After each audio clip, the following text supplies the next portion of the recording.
So before we go into graph analytics, the first question we want to ask is, what is a graph? Let's see.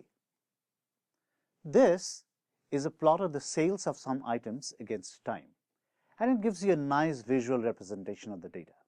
But is it a graph? While you think about it, let's try another one. This is another common visual representation of data. If you go to Google and type pie graph, you will see many results that look like this. But is this a graph? In our usage, this is not a graph. We call it a chart. Yes, you guessed it right this time. This too is a chart and not a graph. So why do people call them graphs then? In a sense, they are abbreviating. A chart depicts what's called the graph of a function. Let me explain. Look at the two-column table on the right. The first column has information about product category with values like furniture, office supplies, and technology. The second column represents another set of values called total, containing 1724, 4610, and 2065. Now we can define a mapping function, which means a correspondence from product category to total. So we map furniture to the value 1724, office supplies to the value 4610, and so forth.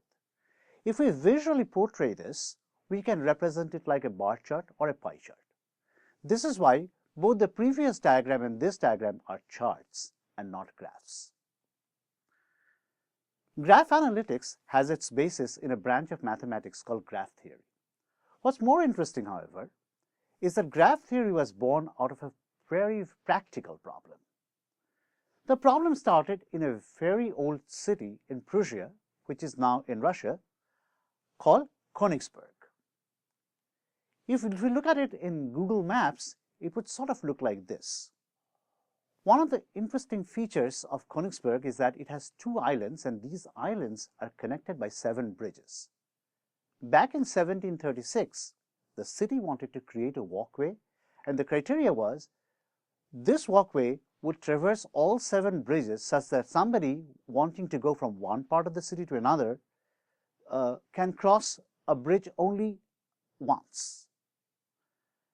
Now, this is sort of an urban planning problem, right? Well, in fact, it required a mathematician to solve the problem. The mathematician named Euler, shown on the left, looked at this and figured out that you really cannot create such a walk. Why? He said it cannot be done because there are an odd number of bridges, and proved it mathematically. From this problem, the whole field called graph theory emerged. On the right, you can see Edgar Dijkstra, a well-known computer scientist who has developed graph algorithms, one of which we will study later in the course.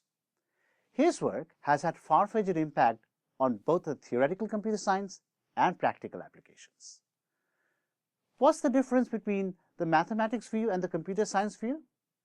Let's try to define the mathematical view of graphs. We start with a set of vertices. Here we have a set of 6 nodes or vertices. Now I'll add another set. I'll call this the set of edges. In our diagram, there are only 4 edges, but there's something special about these edges. Each edge is just not an ordinary atomic object. An edge like E1 actually is one term from V and then a second term from V. So this edge E1 goes from V1 to V5. Pictorially, we can draw an arrow from V1 to V5. Now, if I had said V5 to V1, the arrow would be reversed. So what we have so far? We have a set of vertices and a set of edges. That is the mathematical definition of a graph. What about the computer scientist's definition?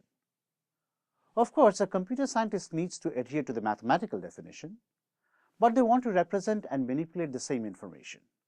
So they need a data structure. In other words, something that they can operate on. So what kind of operations would they do?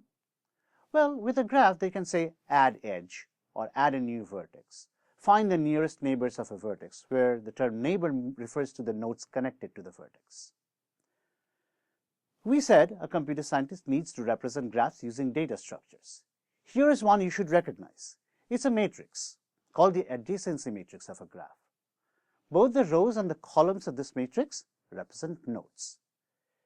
If I go from V1 along the row, I see there is one at V3, which means there is an edge from V1 to V3. Similarly, there is another from V1 to V5.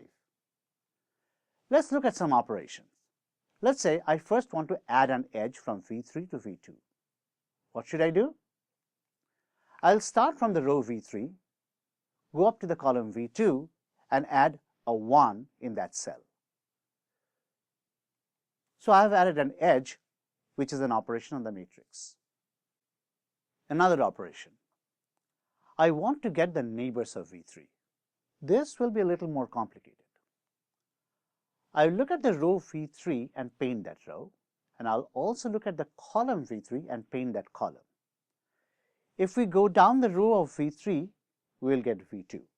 So V2 is a neighbor.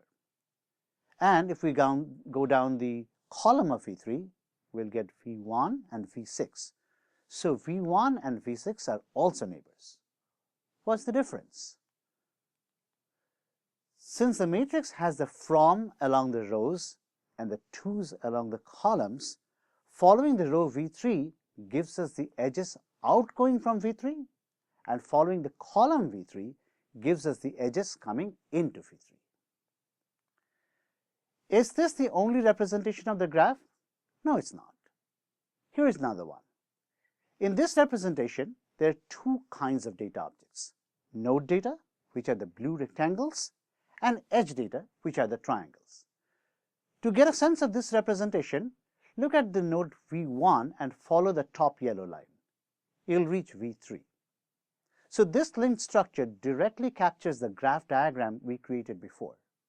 Now, start from V1 again and follow the blue link, and you will reach E1 and then V3. So that tells you that E1 is an edge object between V1 and V3. Next, let's stand on the edge triangle E1 and follow the red dashed line to get to E2, which is the next edge from the same starting node. Is this possibly too complex? Yes, it is. However, as we'll see down the road, many graph database systems are using this kind of data structure internally so that the database operations become more efficient.